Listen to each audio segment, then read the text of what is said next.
Senhor seja louvado, irmãos. Hoje nós celebramos a ceia do Senhor e continuamos falando do nosso tema, as parábolas de Jesus, o Evangelho do Reino. Parábolas de Jesus, o Evangelho do Reino, nós colocamos esse tema como objetivo. As parábolas de Jesus são ilustrações que o Senhor sempre usou para ajudar o povo a entender como funciona, o que é o reino de Deus, o que é, como e como funciona o reino de Deus. E por que Jesus usava parábolas? A Bíblia diz que ele não ensinava sem usar parábolas, ele sempre usava parábolas para ensinar. Por quê, irmãos? Porque com as parábolas fica mais fácil de nós entendermos os princípios. É mais ou menos como eu e você vamos ensinar os nossos filhos, e tem coisas que são muito abstratas, então a gente conta historinhas para eles, né? Histórias que ajudam os nossos irmãos a entender os princípios daquilo que nós estamos passando para eles, né? Então tem questões que para os nossos filhos, eles só vão entender meio que se desenhar, né, irmãos? Não é assim? Não tem coisa que para a gente entender tem que desenhar? Tem gente que capta as coisas bem rápida, né? Eu, por exemplo, tenho que desenhar para mim. Se desenhar, eu olho o desenho umas 10 vezes, aí eu memorizo, depois que eu memorizei, pronto. Então, as parábolas é como se fossem desenhos que o Senhor vai fazendo para a gente, e isso entra na nossa cabeça. E depois que entra, ela vai sendo absorvida pela nossa consciência, pela nossa cosmovisão, pela nossa consciência de vida. E assim que é absorvida, começa a virar comportamento. E aí nós começamos a pensar e agir de acordo com os ensinos do Senhor Jesus. Me parece que Jesus sabia o que estava fazendo quando ensinava as parábolas, viu, irmãos? Então a gente também deve usar o mesmo método. Use esse mesmo método na sua casa, use esse mesmo método para evangelizar, use esse mesmo método para se comunicar com as pessoas. Ilustrações, isso ajuda demais e faz muito, muito bem para nós. E uma das parábolas que nós temos, que o Senhor Jesus nos ensinou, está no Evangelho que Lucas escreveu no capítulo 18, e eu quero ler com vocês a partir do versículo 9 até o versículo 14. Irmãos, a partir dessa semana, nós estamos disponibilizando para a igreja 2 recursos para você usar no cumprimento da missão. Muitos irmãos nos procuram querendo a pregação que é feita nos cultos dominicais. Então, só a pregação. A gente grava ali no Facebook o culto inteiro e transmitimos ao vivo para as pessoas que queiram participar. Mas muitos irmãos querem só a pregação. Então, nós estamos disponibilizando 2 ferramentas. Uma é a pregação do culto dominical no canal do YouTube. Então, a Comuna tem um canal lá no YouTube. Você acessa lá, e se você clicar lá na inscrição, né, se você se inscrever e clicar lá no sininho que tem lá no canal, toda vez que tiver uma publicação, e toda semana vai ter essa publicação, você vai receber lá, vai poder ouvir a pregação no canal do YouTube, tá? Então, se você quer ouvir a pregação e ver as imagens, está lá no canal do YouTube. Mas nós também estamos disponibilizando, o William já começou a trabalhar essa semana, o CAD Podcast. Deixa eu tomar água aqui, irmãos. O Jordão, você está rindo de mim? Não fica rindo de mim não, Jordão. Podcast. Então, o podcast é essa ferramenta super útil hoje, que você baixa uma conversa, uma pregação, uma apresentação e ouve no carro, no rádio, onde você quiser. Então, as pregações agora vão estar disponíveis também em podcast. Você entra lá no Castbox, que é um servidor, né, o Castbox, se inscreve lá no canal da Comuna, também dá um sinal lá para você receber as atualizações, né, eles vão informar para você quando vai estar disponível, ok? E você, então, vai poder usar essas ferramentas para compartilhar com alguém, mandar para um amigo, evangelizar e ouvir também e ser edificado. Se o Senhor tem abençoado você, dê oportunidade de outros para ouvir o que o Senhor também tem falado com você. Tá bom, irmãos? Nosso irmão Fábio, a partir desse mês, vai estar nos ajudando. O Fábio trabalha com comunicação, viu, irmãos? Visual, essas coisas, né? Ferramentas da internet. Ele vai, a partir desse mês, ele está ajudando a comuna nesse trabalho de divulgação, enfim, de atualizar as nossas redes. Vai ser muito bom, certo, Fábio? Os irmãos que têm negócio, empresa, trabalho, aí queira dar visibilidade ao seu negócio, fala com o irmão Fábio. Muito bom. Capítulo 18 do Evangelho de Jesus, segundo escreveu Lucas, a partir do versículo 9. Deixa eu ler o texto bíblico. Diz assim: há alguns que confiavam em sua própria justiça e desprezavam os outros. Jesus contou essa parábola. Pronto. Aqui nós já sabemos qual é o motivo da parábola. O que está motivando a parábola? Tem um pessoal que confiava muito na sua própria justiça e, por conta desse jeito de pensar, tinha um comportamento. E o comportamento era desprezar os outros. É assim que funciona, viu, irmãos? Nosso comportamento tem a ver com a nossa consciência. Eu preciso cuidar da minha consciência. A minha consciência determina o meu comportamento. Então, eu sou o que faço e faço o que sou. Nós já vamos ver sobre isso. Então, o Senhor identificou pessoas naquela grande multidão que ouvia Ele, e eram pessoas que confiavam muito em si mesmas, estavam convencidas de alguma coisa, e por conta disso, elas tinham um comportamento de desprezo. Se tem uma palavra que é triste de se ouvir, é essa: desprezo. Se prazer é ter satisfação em alguma coisa, o desprezo é desprazer. Então, se o prazer é eu ter satisfação em alguma coisa, o desprezo é eu ter repúdio, repulsa, ojeriza, nojo de alguma coisa. E esse pessoal tinha desprezo pelos outros. Se tem uma coisa que identifica a degradação humana, a maldade humana, a deformidade humana, é o comportamento de desprezar o próximo, de desprezar um ser humano. E pasmem você, um religioso, sim, pode desprezar alguém e fazer isso em nome de Deus e ainda dar graças a Deus que faz isso. O Senhor nos guarde dessa loucura, e só o reino de Deus entrando na nossa mente é que pode produzir em nós um comportamento diferente, um comportamento que glorifica ao Senhor. Versículo 10, o Senhor então começa a contar uma parábola. 2 homens subiram ao templo para orar. Um era fariseu, o outro publicano. O fariseu, em pé, orava no íntimo: Deus, eu te agradeço, porque não sou como os outros homens, ladrões, corruptos, adúlteros, nem mesmo como esse publicano. Jejuo 2 vezes por semana e dou o dízimo de tudo quanto ganho. Mas o publicano ficou à distância. Ele nem ousava olhar para o céu, mas batendo no peito dizia: Deus, tem misericórdia de mim, que sou pecador. Eu lhes digo que este homem, e não outro, foi para casa justificado diante de Deus, pois quem se exalta será humilhado, e quem se humilha será exaltado.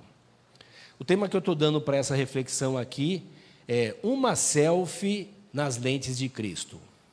Uma selfie nas lentes de Cristo, nas lentes do reino. Hoje é bacana isso, né? Eu ouvi recentemente que uma pessoa fez uma viagem, uma pessoa importante aí fez uma viagem de 4 dias para um lugar paradisíaco.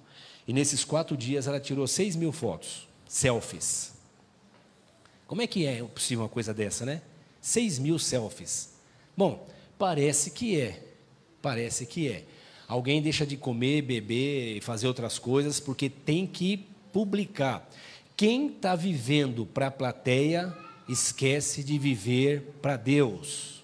Já caiu na armadilha de ficar bonito na foto. Então, a proposta dessa parábola é uma selfie pelas lentes do reino ou pelas lentes de Cristo. Amém, irmãos? Vamos fazer uma selfie hoje nossa? Rápida aqui. Muito bem. O Senhor Jesus, então, estava falando para esse grupo de pessoas que tem esse comportamento, um comportamento de desprezar os outros, porque tem uma autoimagem muito elevada. É mais do que autoestima, ela tem uma autoimagem. Ela tem são pessoas que têm um sentimento, uma percepção de si mesmo extremamente elevada. São pessoas que têm uma consciência de mérito, de merecimento muito elevado. Ora, quem de nós aqui, em algum momento, não olha para si mesmo e diz assim: eu acho que eu mereço? Por exemplo, alguém vai no shopping, né? E aí vê um vestido bonito, uma roupa bonita de homem, um sapato bonito, um prato bonito, maravilhoso, e diz: eu mereço. E vai lá e isso é normal, né, irmãos? A gente tem essa sensação: eu mereço, eu vou, né? Fiz atividade física, corri aí não sei quantos quilômetros, aí vi aquela pacote, aquela bandeja de batata frita, fala: eu mereço. Aí se entrega para o prazer, né, irmãos? Então, essa ideia de merecimento tem um comportamento desse que é comum, é natural, de todos nós. Mas tem um comportamento desse que fala do nosso caráter, fala da nossa natureza. E é esse o ponto que o Senhor começa a chamar a atenção. É esse sentimento de mérito. Esse sentimento de mérito, de merecimento, esse sentimento eu reconheço o meu valor. Tem um hino que nós cantamos, faz tempo que a gente não canta e não tem problema, né? Mas tem um hino que fala assim: você tem um valor. E claro que nós temos, irmãos, e entendemos esse valor, mas às vezes nós começamos a nos sentirmos mais do que deveríamos nos sentir. E quando eu me sinto, irmão, superior a alguém, eu vou ter um comportamento de desprezo em relação ao outro. Bom, eu acho que todo mundo aqui já teve a experiência de ser desprezado, sim ou não? Principalmente quando a gente é novinho, né, irmãos? No meio daquelas ganguezinhas de juniores, adolescente, né? A adolescência vai aumentando hoje, vai até os 20 e quantos anos? 28, então tem aquelas ganguezinhas que vai fazendo bullying, então você se sente desprezado, né? Mas quando adulto também nós nos sentimos assim, certo, irmãos? Muito bom, é uma coisa horrível, mas cá entre nós, quem já desprezou alguém aqui? Conscientemente. Vou mostrar quem moar, né? Quem já desprezou alguém? Rosana. Olha lá, Cláudia, os pecadores, vamos lá, isso. Aê, aqui é bom que está cheio de pecador, glória a Deus. Aê, olha como o estímulo vai. Vamos confessar pecado hoje, irmãos, vamos lá. É claro que nós já fizemos isso. Ou alguém acha aqui que nós somos tão bonzinhos assim? Nós nos achamos bonzinhos e achamos que os outros é que tem esse comportamento. Mas no grupo que o Senhor está falando, ele diz assim: havia algumas pessoas lá que tinha esse comportamento. E o Senhor nos guarde de sermos essas pessoas que têm esse comportamento. Então, o Senhor fala de dois homens. Ele começa a contar uma parábola. Dois homens, um fariseu e o outro publicano. O fariseu, irmãos, fazia parte de um partido político religioso.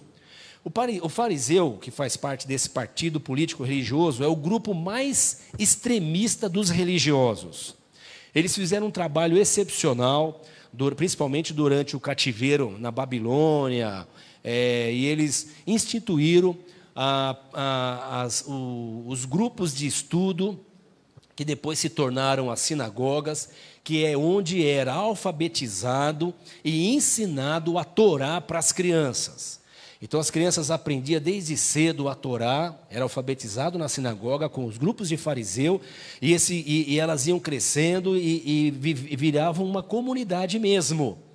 E ali eles aprendiam a tradição. Olha que interessante, a tradição é importante, irmãos? Sim, a tradição é importante. Charles Swindoll, diz que Tradição e tradicionalismo são coisas diferentes. Tradição é a fé viva dos que já morreram. Tradicionalismo é a fé morta, é a fé morta dos que estão vivos. Tradição é a fé viva dos que já morreram. Tradição tem a ver com o que as Escrituras ensinam e o comportamento que isso produziu e os hábitos que isso produziu, e isso virou uma tradição. Por exemplo, era uma tradição no meio dos primeiros cristãos dar o ósculo santo, que é o beijo no rosto. Hoje algumas comunidades usam, outras não. Aqui nós usamos com os irmãos que se sentem à vontade para isso, não usamos com os irmãos que não se sentem à vontade para isso, mas era uma tradição dos cristãos.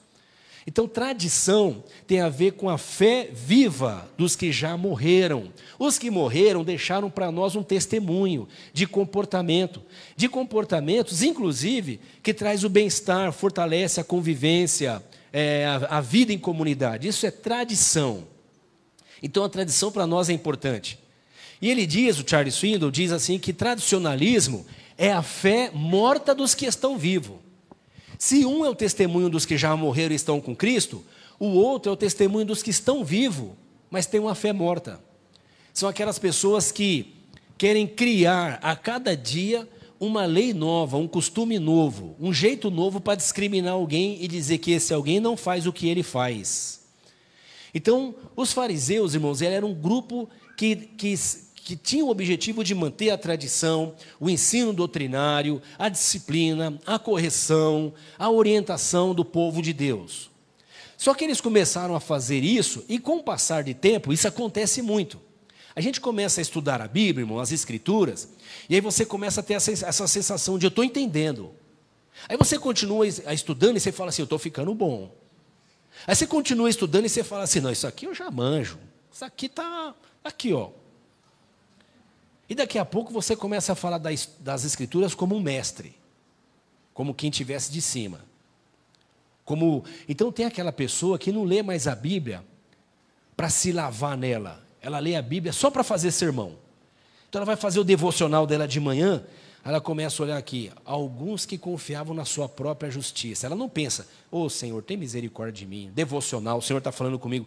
Ela já pensa assim, essa aqui vou dar uma cacetada nos irmãos na igreja. Essa aqui eu vou pregar para minha família.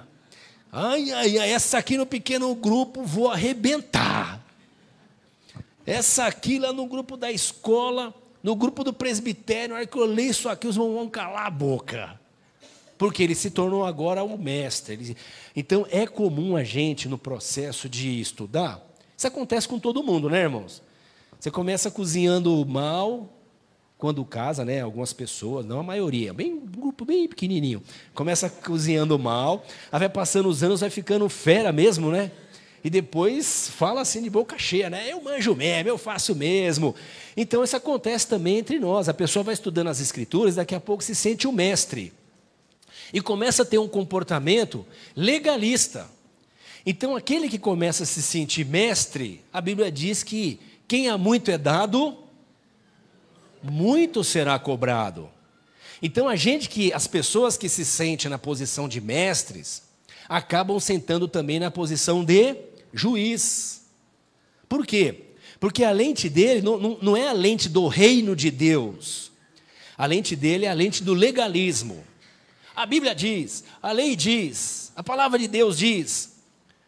Por exemplo, uma mulher é pega no ato do adultério. Trazem essa mulher até Jesus. O que um legalista ia dizer? O que os legalistas da época disseram. Senhor, está escrito. O legalista é assim, irmãos. Ele pega o texto bíblico para matar alguém e para condenar os seus desafetos. Você já viu gente que em discussão dentro da casa? Já viu gente não, que isso não acontece na casa de ninguém aqui. Você ouviu alguém falar disso? Numa discussão dentro da casa, o marido pega a Bíblia, a mulher pega a Bíblia, e um pega a Bíblia para o outro, para o filho pega para o pai, e fica usando a Bíblia um para bater no outro. Não, porque está escrito que você, isso é comportamento de legalista. Fariseu faz isso. Esse é o comportamento do fariseu. Ele se acha tão conhecedor que ele pega a Bíblia para ofender os seus desafetos. Então está lá o casal se preparando para dormir. Um dos dois está pensando, é hoje que nós vamos ser felizes.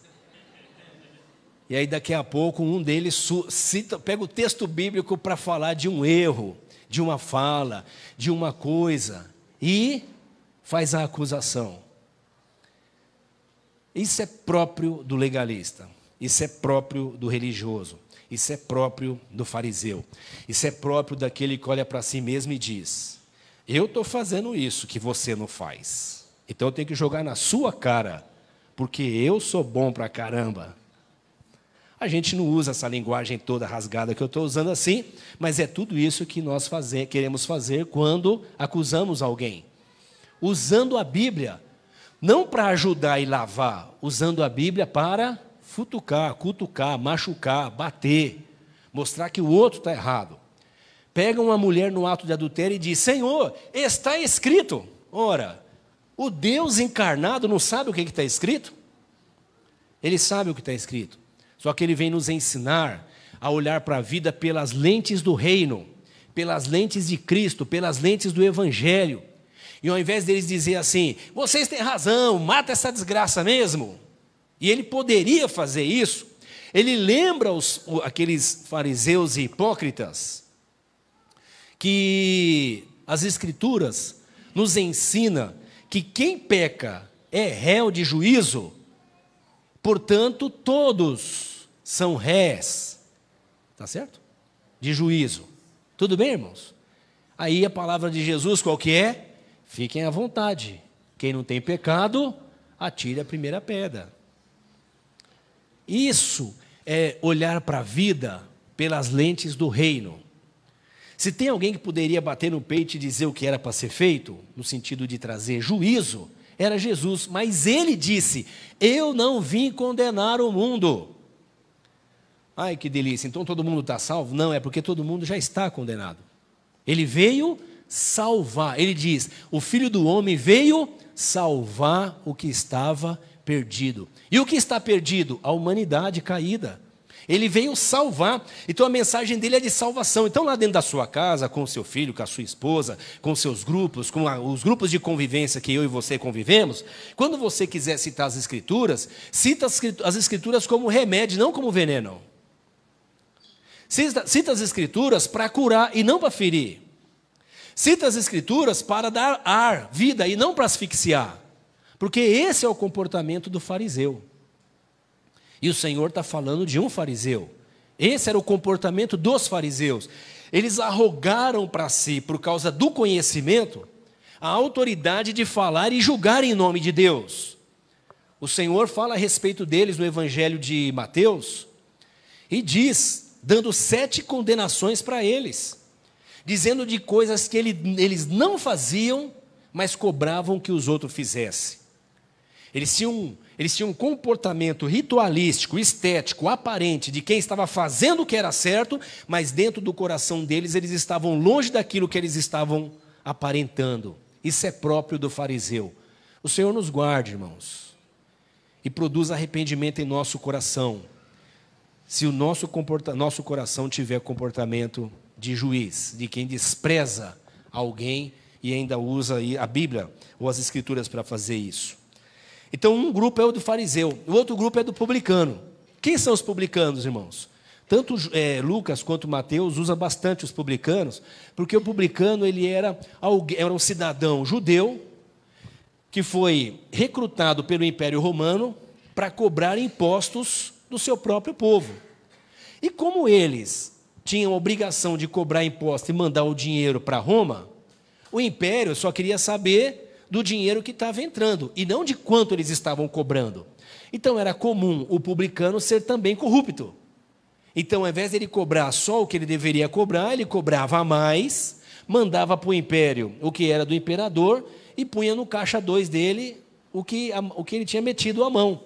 Então, eles não eram odiados, eles eram odiados pelos seus compatriotas, não só por serem publicanos, mas por serem corruptos também. Por quê? Porque que pessoa é essa que tira da boca da própria família só para o seu bem-estar? É alguém terrivelmente perturbado, é alguém aprisionado, é alguém escravizado. E esse publicano, então, é essa pessoa que está sendo apresentada pelo Senhor. Aí o texto diz assim: o fariseu em pé orava no íntimo: Deus, eu te agradeço porque não sou como os outros homens, ladrões, corruptos, adúlteros, nem mesmo como este publicano. Aí eu quero que você leia comigo o versículo 13. Mas o publicano ficou à distância, ele nem mesmo ousava olhar para o céu, mas batendo no peito dizia: tem misericórdia de mim que sou?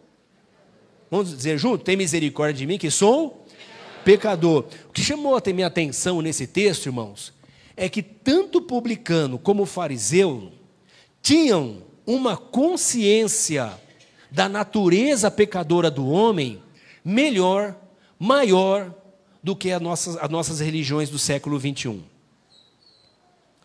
Tanto o fariseu quanto o publicano, que são pecadores, eles têm uma consciência melhor, mais bíblica, eles têm uma consciência mais límpida da natureza humana.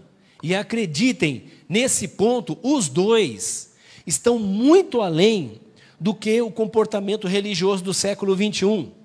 Ouça só, o nosso comportamento do século 21 é influenciado pelo humanismo. Humanismo, movimento que teve a partir do século XV, final do século XV, século XVI. O humanismo foi um movimento que colocou o homem como centro do mundo, centro do universo. O homem, a linguagem o homem se tornou antropocêntrico. Tudo gira em torno do homem.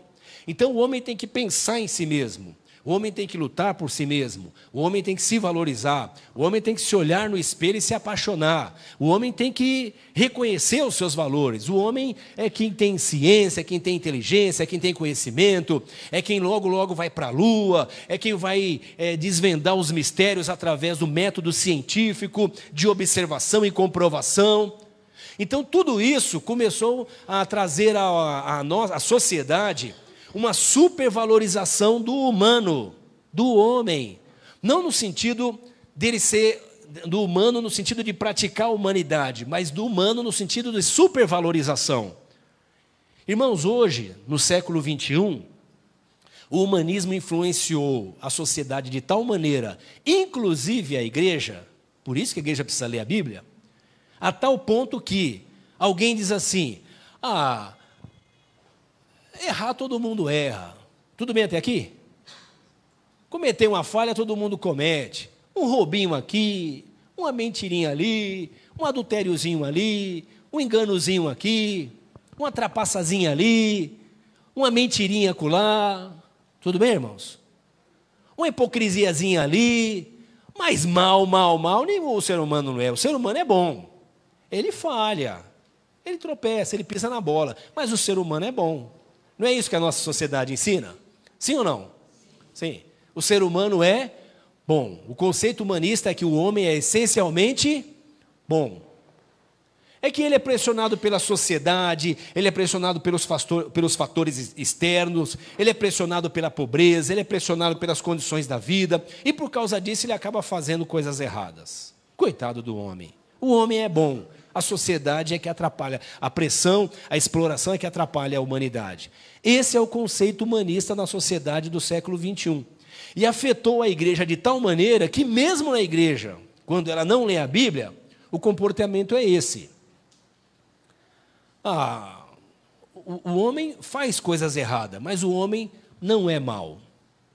O que o publicano e o fariseu já entenderam é o inverso. Porque eles estão na tradição do judaísmo. Eles aprenderam com os profetas. Eles aprenderam com Moisés, que contou a história do Éden. E lá no Éden nós aprendemos que o homem caiu, depravou, desconectou de Deus, ficou deformado. E a Bíblia nos diz assim que enganoso é o coração do homem, mais do que todas as coisas, quem o conhecerá? Aqui entre nós, irmão, você se conhece? Como dizia o Platão, né? Platão, conheça a si mesmo. Conheça a si mesmo. Ora, quem se conhece? Eu e você somos surpreendidos conosco mesmo o tempo todo, ou não? Quem se conhece, e você vai às ciências, vai à filosofia, vai à psicologia, vai à psiquiatria, vai à sociologia, à filosofia, né? Você vai a todas as ciências, vai estudar, vai pesquisar, para se entender. Quanto mais você estuda, menos você entende o ser humano. Por quê? Porque nós estamos perdidos no emaranhado de ensinos que diz que nós somos bons. E a Bíblia diz, o homem é mau. A Bíblia está dizendo, você é mau. Moisés, você é mau. Nós não acreditamos nisso, irmãos. Nós acreditamos que nós somos bons. Nós só pisamos na bola. Nós somos bons. Nós só damos uma escorregadinha aqui e ali. Ouça o que Jesus fala da consciência do fariseu e do saduceu. O fariseu fala assim, o fariseu em pé orava, Deus, eu te agradeço, porque não sou como os outros homens. Aqui é a parte negativa da oração dele, outra hora a gente fala disso. Mas ele diz assim, que os homens são ladrões, os homens são corruptos, adúlteros. Ele não está dizendo, Senhor, eu não sou como os outros homens que rouba, que comete adultério. Porque roubar, cometer adultério, mentir, enganar, seduzir, corromper, às vezes são coisas que alguém faz ali pelos cantos, um dia ou outro, lá ou uma ou outra vez. E ele logo em seguida diz, eu não sou isso, eu fiz isso, mas eu não sou isso. Foi um escorregão. Né? Alguém aqui já mentiu, irmãos? Fecha o olho, não olhe. Pensa com você mesmo, você já mentiu? Aí alguém diz assim, eu não sou mentiroso. Quem nunca mentiu? A gente dá aquela, né? Quem nunca mentiu? Tipo assim, pessoal, me ajuda. O fariseu conhecia a lei. E ele estava dizendo assim, você mente porque você é um mentiroso. Você rouba porque você é um ladrão. Você adultera porque você é um adúltero. Ele está dizendo sobre natureza e não só sobre comportamento. Então, quando eu e você mentimos, nós temos que nos arrepender, não só da mentira que falamos, mas de sermos mentirosos. Está na minha natureza mentir, eu sou um mentiroso compulsivo e eu preciso me arrepender disso. Senão nós ficamos só arrumando desculpa para o nosso comportamento.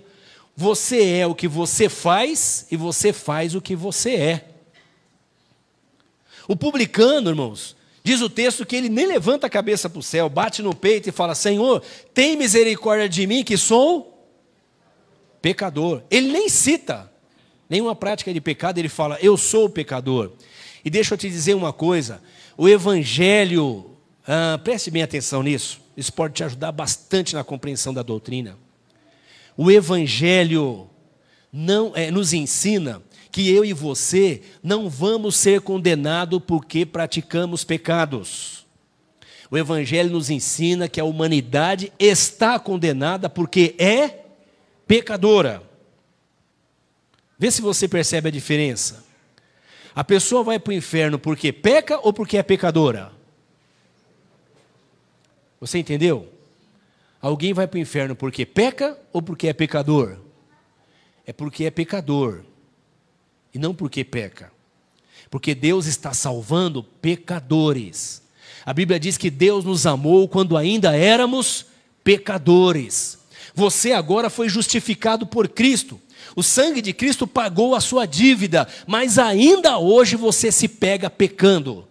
E se você for para o inferno só porque você peca, nunca Jesus te salva, porque você está sempre cometendo algum pecado. Jesus te salvou porque você era um pecador. E agora a palavra dele está lavando eu e você. E nós vamos deixando de pecar, mas fomos justificados em Cristo Jesus. É por isso que a Bíblia diz, portanto agora, nenhuma condenação há para os que estão em Cristo Jesus. Deixa eu te perguntar de novo, e eu faço essas perguntas aqui, não é para retórica não, irmãos, é para ajudar a gente a fixar a doutrina. Quem pecou hoje? Você já pecou hoje? Já pecou hoje? Se não pecou, calma, até o final do dia você vai pecar. E deixa eu te perguntar, vocês pecadores que levantaram a mão aí, se Jesus vier agora, você está salvo? Ah, pastor, não sei, porque eu pequei, eu briguei com meu marido, eu usei a Bíblia para ofender ele, eu usei a Bíblia para ofender minha esposa, eu usei a Bíblia para ofender alguém, eu desprezei alguém aqui no caminho, eu desprezei um irmão, a hora que eu cheguei aqui, a pessoa me cumprimentou, nem olhei para a cara dela. Pastor, tive um comportamento de pecado, o que eu faço? Se você se arrependeu, porque você é um pecador, porque a sua natureza é de pecador, se você entendeu isso e reconheceu isso, e entendeu que só Jesus é que pode te justificar, você está salvo. E a palavra vai continuar te lavando igual uma vape, arrancando o encardido da minha e da sua vida, e cada dia nós vamos ficando mais parecidos com Jesus. Jesus não me salva porque eu deixei de pecar, Ele me salva porque Ele me lavou no sangue dEle na cruz do Calvário. E agora eu vou deixando de pecar porque eu estou me lavando na palavra dEle. Vocês estão limpos pela palavra que eu vos tenho falado. Irmãos, o fariseu e o publicano, o conceito de natureza pecadora deles é melhor do que o nosso. Nós precisamos estar atento a isso. Você é uma pessoa maravilhosa, você é uma pessoa preparada, você é uma pessoa educada, você tem qualificações, você tem habilidade, você tem dons, você tem talentos, você tem inteligência, você faz o bem. Mas tudo isso que tem de bom em você, a Bíblia ensina que vem de Deus. Ele é que te deu isso. Se há algum bem em mim e em você, é porque o Senhor nos deu esse bem, porque a nossa natureza é má. O Senhor diz, pode uma mãe abandonar um filho? Que nível de depravação, de loucura, que nível de autodestruição, de distorção humana pode levar uma mulher a abandonar um filho? Cabe isso na cabeça de vocês, irmão? Cabe isso na cabeça de quem é mãe aqui? De quem é pai? Pois a palavra do Senhor nos diz, mas ainda que uma mãe abandone um filho, o Senhor não nos abandona. A natureza do homem é má, tão mal, que um irmão matou o outro por inveja, arrancou o sangue do outro por inveja. Ai, pastor, Deus me livre, eu leio isso no Gênesis e fico escandalizado. Pois é, isso acontece até hoje, o tempo todo, toda hora e cada vez mais banalizado. As pessoas tirando a vida um do outro, em nome de qualquer coisa. Por quê? Porque tem que prevalecer a vontade delas, elas têm que ter o prazer, elas têm que alcançar o objetivo delas. Esse é o pensamento humanista. E essa mesma pessoa, amanhã, vai no enterro dos parentes que ela matou e chora. E faz um discurso ainda participa de uma ONG, e ainda manda a cesta básica para algum lugar, e ainda ajuda alguma organização não governamental, e ainda faz alguma obra social. Porque essas coisas não têm a ver uma com a outra. O homem é tão deformado, tão hipócrita, que ele tem capacidade, sim, de fazer uma oferta a Deus. E se ele achar que Deus não aceitou, ele mata o irmão, por causa da oferta do irmão. Foi isso que Caim fez com Abel. O Tiago diz que quando eu detrato você, quando eu falo mal de você, quando eu acuso você, quando eu diminuo você, quando eu discrimino você, o Tiago diz assim, você é um assassino quando você faz isso, porque você está matando o seu irmão. Ninguém pega a faca ou revólver, mas mata com palavras. E o Senhor nos chama ao arrependimento, arrependei-vos, chegou o reino de Deus, tem um outro jeito para nós vivermos. O fariseu e o publicano oram ao Senhor. O fariseu, irmãos, ele está tão deformado. Irmãos, o fariseu, ele tem certeza de que Deus é com ele. Por quê? Porque ele acha que ele consegue guardar a lei. Olha, ele jejua 2 vezes por semana. A lei mandava jejuar 1 vez. no período do sacrifício. Ele jejua 2 vezes. Ele fala, comigo é assim. Se é para ser crente, eu sou faixa preta. Eu vou jejuar mesmo. E tem mais, ele falou, é o seguinte, eu dou dízimo de tudo. Eu dou dízimo de tudo. O que ele está fazendo, o que ele faz é certo? O que ele faz é certo. O que ele faz glorifica a Deus. A única questão é que ele está convencido que ele faz isso porque ele é bom. Deixa eu te dizer uma coisa. Toda vez que eu e você olhamos para nós mesmos e vemos alguma coisa boa em nós, nós devemos glorificar a Deus. Mas quando eu e você olhamos para nós mesmos e vemos uma coisa boa em nós, e aqui dentro do nosso coração, quietinho, nós dizemos assim, eu sou bom. Eu sou o cara. Cá entre nós. Eu faço acontecer. Isso é a desgraça sobre a nossa vida. A desgraça é a não graça.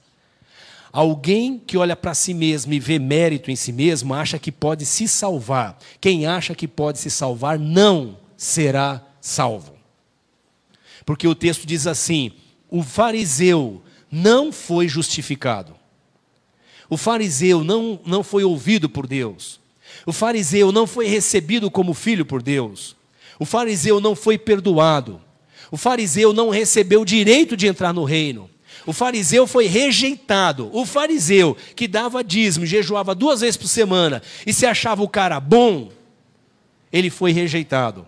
O publicano, diz a Bíblia, que tinha consciência de que se havia alguma coisa boa nele, era só pela graça, ele nem levanta a cabeça. Ele bate no peito e diz, Senhor, tenha misericórdia de mim. Ele nem fala de pecados. Senhor, me perdoa porque eu menti. Me perdoa porque eu fiz isso. Não, ele fala, Senhor, eu sou um pecador. Eu e você precisamos usar a selfie, fazer selfies com a Bíblia. Selfies. Pega a Bíblia assim, olha e pá, tira a foto. Quando você olhar, você vai falar, meu Deus, não vou publicar isso. É muito feio.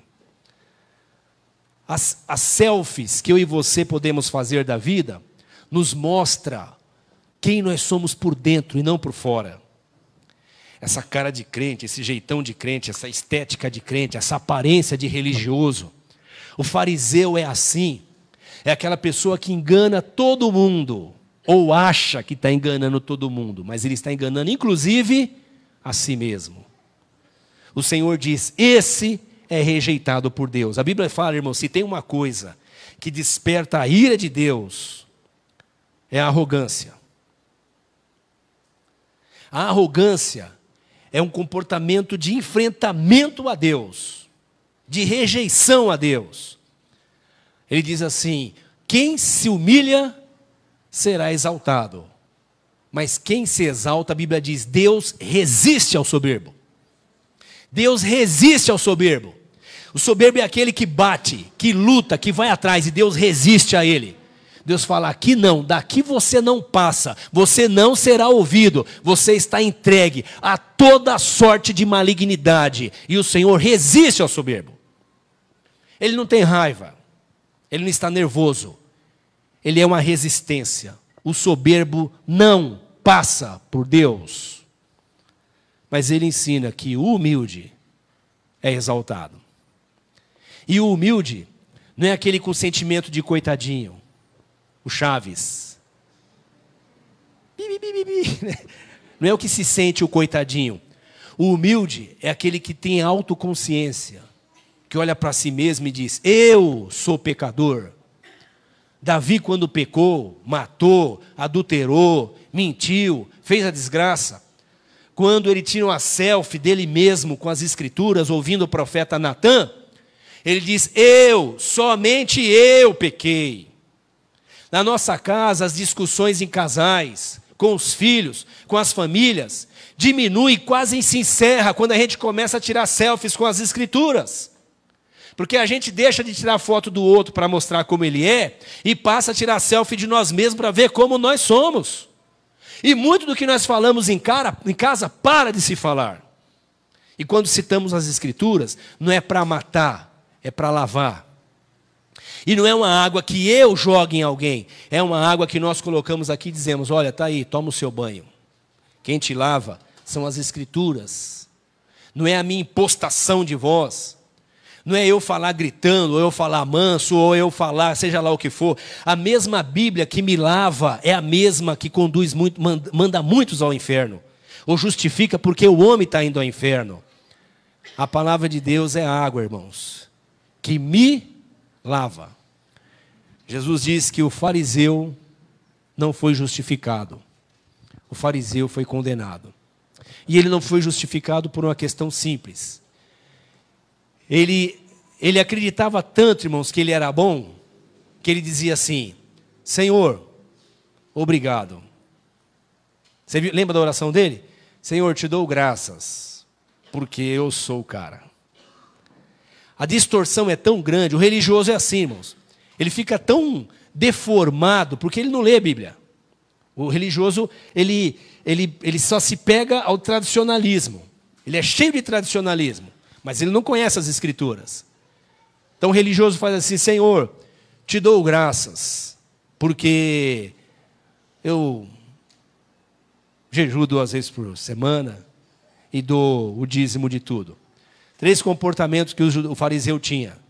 Dar esmolas, jejuar e tinha mais um que eu não estou lembrando agora. Mas eram 3 comportamentos. Era dar esmola, jejuar e orar. 3. Orava, jejuava e dava esmola. E o fariseu se envaidecia disso, porque esses eram comportamentos de justiça. Abra a sua Bíblia comigo, Mateus capítulo 6, deixa eu ler aqui. Mateus capítulo 6 diz assim, versículo 1. Tenham cuidado de não praticar suas obras de justiça diante dos outros para serem vistos por eles. Se fizerem isso, vocês não terão nenhuma recompensa do Pai Celestial. E qual eram as obras de justiça que os fariseus faziam na época? Orar, dar esmola e jejuar. Mas eles gostavam de fazer isso para o pessoal ver. Porque se o pessoal vê, o pessoal vai ter uma imagem de mim que eu quero que eles tenham. Então eles iam jejuar, eles ficavam todo com aquela cara de triste, né? Despenteavam o cabelo, não fazia barba. Ia dar uma oferta, né? Eles gostavam de mostrar. O Senhor fala assim, olha, não saiba a sua mão direita o que a esquerda deu, ou vice-versa, né? Quando você ajudar alguém, não saiba uma mão o que a outra deu, no sentido de isso é secreto. Ele fala assim, o teu pai que te vê em secreto te recompensará. Ele nos chama para a vida privada, para a vida intimista, para a vida de relacionamento com Ele. Se alguém ver a glória de Deus em você, só vai ver porque ela de fato está manifestando. Não há nenhum comportamento de quem quer enganar ou convencer. Versículo 23, deixa eu ver se é o 23, irmãos. Versículo 22, eu encerro com essa leitura. Os olhos são a candeia do corpo. Se os teus olhos forem bons, todo o seu corpo será cheio de luz. Mas se os seus olhos forem maus, todo o seu corpo será cheio de trevas. Portanto, se a luz que está dentro de você são trevas, que tremenda trevas são. O Senhor está dizendo, de novo, aos fariseus, aos legalistas, aos que sentem que tem mérito, como essas parábolas são importantes para nós, porque elas lidam da nossa natureza, irmãos. Eu, sem dúvida nenhuma, em vários momentos me pego me sentindo que eu mereço alguma coisa. Em relação a trabalho, ao sistema nosso capitalista, é assim que funciona. Você é reconhecido na empresa pelos seus méritos. E muitas vezes, mesmo com grandes méritos, não é reconhecido. É injustiçado. Mas é o sistema que funciona no capitalismo, no modelo que nós temos hoje. Mas no reino de Deus isso não serve. E eu e você podemos nos pegar assim. E eu falo isso porque a gente caminha no dia a dia com a igreja, na vida de muitos irmãos. E às vezes nós encontramos irmãos ainda com esse discurso: eu vou orar se o Senhor achar que eu mereço. Você já ouviu isso? Eu vou orar. Irmão, ora. O Senhor vai ver o seu coração, vai ver que você merece e vai te dar. Irmãos, não é isso que o Evangelho ensina. O que o Evangelho ensina é que eu e você não temos mérito nenhum. Nós fomos salvos e estamos sendo salvos. Estamos sendo santificados. Fomos justificados pelos méritos de Cristo. É isso que essa celebração de ceia nos lembra todo mês. Nós fomos chamados por graça. Recebemos fé por graça. Nossa dívida foi paga por graça. Estamos no caminho de santificação pela graça. É por isso que nós ensinamos o que os reformadores do século XVI ensinaram: somente a graça. Só a graça nos traz salvação. O Senhor diz: se a luz do corpo está nos olhos, a luz que eu recebo, a iluminação, o conhecimento, a verdade está no que eu vejo. Mas se os meus olhos estão enfermos, é possível que o que eu acho que é luz que está entrando não seja luz, seja trevas. E se o que há em mim é trevas, ele diz: que situação terrível você está. É alguém que é religioso, até agradece a Deus porque é gente boa demais, mas está em profunda treva. O saduceu, que é essa escória da sociedade, é alguém que reconhece quem ele é e tem humildade diante do Senhor. Alguém me perguntava essa semana: pastor, qual a melhor postura para orar? E essa é uma pergunta recorrente, eu ouço isso bastante, é normal. Eu oro em pé, oro deitado, oro sentado. Como que eu oro? Bom, a Bíblia diz para nós orarmos o tempo todo. Então nós oramos no chuveiro, correndo, comendo, lavando louça, cuidando do filho. Nós oramos de todo tempo, de todo jeito. Mas há momentos que eu e você entramos no quarto secreto, irmãos. E aí você não ora em pé, nem deitado. Você quer se enfiar no buraco, você quer enfiar a cabeça dentro do buraco. E não é porque Deus não te conhece, é porque você está se vendo. Você está se enxergando. E você lembra que você é pó. Um vento que passa. É como a flor que de manhã brota, à tarde... Você lembra que você é nada. Como diz o profeta, menos que nada. E como alguém tão pequeno como nós chegamos diante do nosso Senhor... Ah, pastor, mas ele é meu paizão, meu papi, eu pulo no colo dele. Ah, ok, vamos fazer isso. Mas tem hora que você chega diante do seu papi e você diz: papi, eu sou... Que vergonha. E nós nos colocamos no pó. Então o Senhor nos chama a atenção e diz: esteja atento, para que a luz que está te iluminando seja de fato luz. E luz só há em Cristo Jesus. Que Cristo nos encha, irmãos, para que a gente diminua. O Senhor fala que de mulher nascido que homem nascido de mulher na face da terra, ninguém é igual a João Batista. Ninguém é igual a João Batista. Mas esse João Batista, quando vê Jesus, ele fala: é necessário que eu diminua, para que ele cresça. Porque ele é o Cordeiro de Deus que tira o pecado do mundo. Diante do Senhor, irmãos, eu e você, não tem esse negócio de declara, de decreta, de determina. Não tem esse negócio de falar: eu vou mostrar para Deus o que está escrito. Mostra para Deus o que está escrito. É o que o fariseu está dizendo. O fariseu está dizendo para o Senhor: Senhor, eu te dou graça porque eu cumpro a lei. O Tiago diz que se a gente tropeçar numa vírgula da lei, nós estamos condenados por toda a lei. Esse homem está condenado e não sabe. A luz que está nele é treva e ele acha que é luz. E quem acha que a luz que está em si é luz e essa luz é treva, o Senhor está dizendo: você está lascado. Porque as suas trevas estão te consumindo. Mas Jesus vem com a luz do Evangelho e nos mostra quem nós somos. Quem eu sou, irmãos? Quem é você? Nós dizemos: Senhor, obrigado, porque o Senhor me fez filho. Eu sou filho amado. Eu me sinto aconchegado, abraçado, acolhido, cuidado, sarado, tratado, repreendido, corrigido, disciplinado pelo Senhor. Eu sinto que eu tenho um pai que cuida de mim. Eu sinto que tem um pai que me chama a atenção, que puxa a minha orelha. Eu sinto que tem um pai que chega o rei em mim muitas vezes. Mas ele é pai, eu sei que ele é meu pai. Mas tem horas que eu vou falar com esse pai e eu me vejo.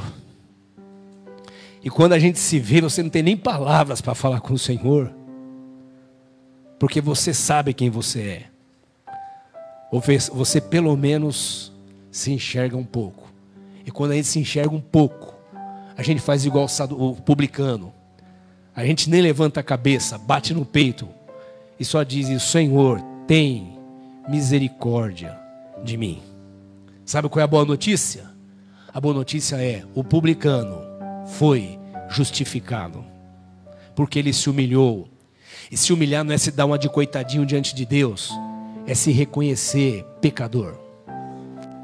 Senhor, o Senhor sabe que é mais ou menos assim: Senhor, essa luta em casa, com meu marido, com a minha mulher, com meu filho, na igreja, com o ministério, com os grupos, no trabalho. Senhor, é muita gente atrapalhada. O Senhor sabe que eu faço minha parte. Eu me dedico, eu estudo, mas ninguém me segue, ninguém vai comigo. Eu sou sozinho, Senhor. Ô, Senhor, para. Não precisa disso. A gente vai ao Senhor e quando vai orar, olha para as Escrituras, Ele mostra que a gente é, e nós lembramos: de que se queixa o ser humano? Queixe-se cada um dos seus próprios pecados. Olha para o seu umbigo, peça perdão a Deus, se arrepende, e o Senhor fala: eu vou te justificar. Eu vou te limpar. O publicano foi salvo, o publicano foi justificado, o publicano foi amado, o publicano entrou no reino, o publicano foi tornado filho de Deus, o publicano foi justificado. Justificado é um ato de Deus, não é uma ação contínua, é um ato. Ele se declara justo. Você agora é filho, acabou, ninguém mais muda isso. Você está justificado. Por quê? Porque você reconheceu quem você é. Quando participamos da ceia, como vamos fazer agora, é isso que acontece conosco. Nós lembramos quem nós somos. Eu chamo você de irmão, não é porque eu esqueço o seu nome, embora às vezes eu esqueça, mas eu chamo você de irmão porque eu vejo Cristo em você. Eu te dou a paz do Senhor, porque eu sei que eu e você não temos paz se não vir dele. Eu oro com você e você ora comigo, porque nós sabemos que entre nós não tem maior nem menor. Cada um tem ao outro como superior a si mesmo. Nós nos enxergamos. É por isso que aqui você pode dizer: eu tenho um pedido de oração, me ajude. Eu estou lutando com a minha natureza. É por isso que nós temos encontros aqui, onde nós sentamos um com os outros e compartilhamos a vida. E dizemos: eu estou falhando nesse lado aqui. E esse irmão olha para mim e não diz assim: nossa, você é crente e faz isso. Não. Esse irmão também está se lavando na palavra. Ele também tem espelho, que é a Bíblia. E ao invés de ele ter uma palavra de juízo, ele tem um coração compassivo, de misericórdia.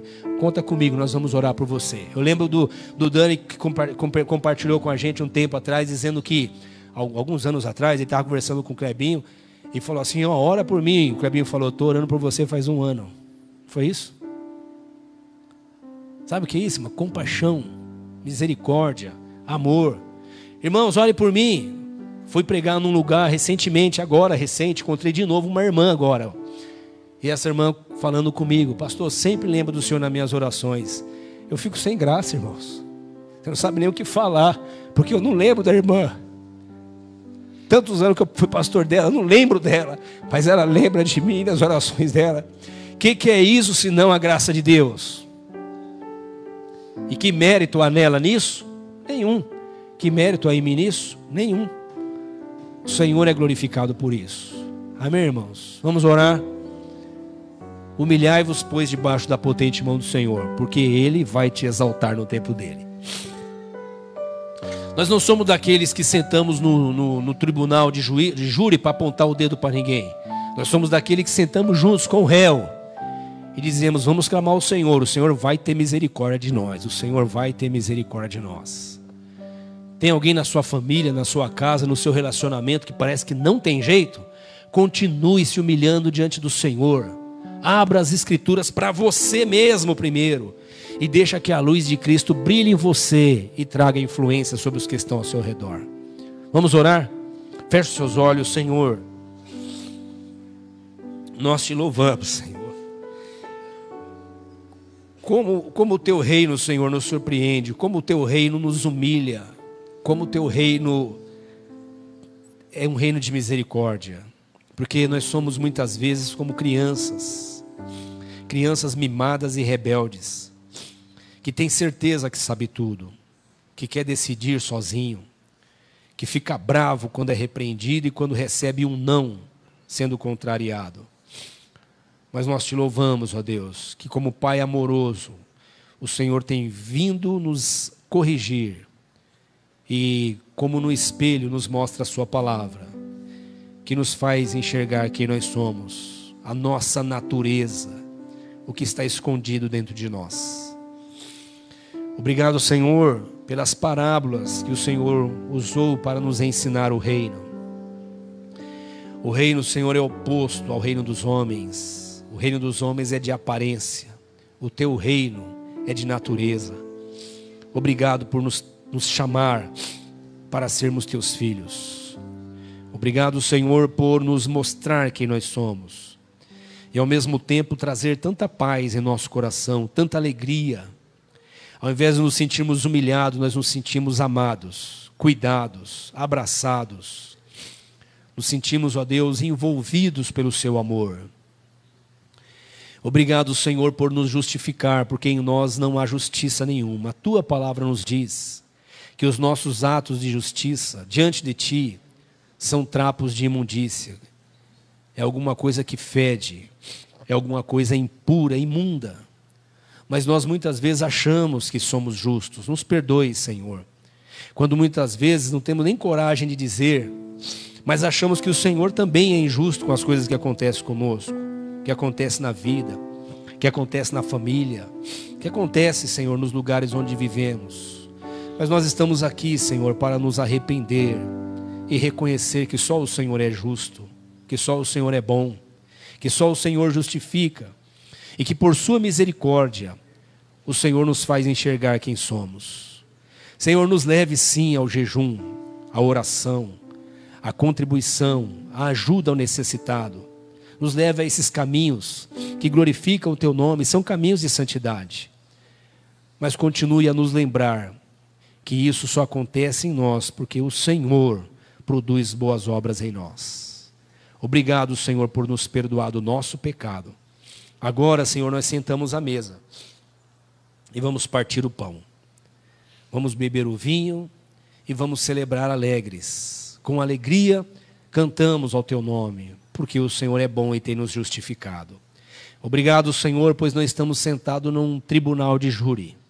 Estamos sentados à mesa com amigos e irmãos, olhando para nós mesmos e para ti, e vendo a tua graça nos mostrando o seu favor e a sua misericórdia. Obrigado, Senhor, por nos salvar. Nós celebramos a tua morte, ó Jesus, a tua obra expiatória, o teu sacrifício. Graças a Deus por isso. Amém, amados? Deus seja louvado.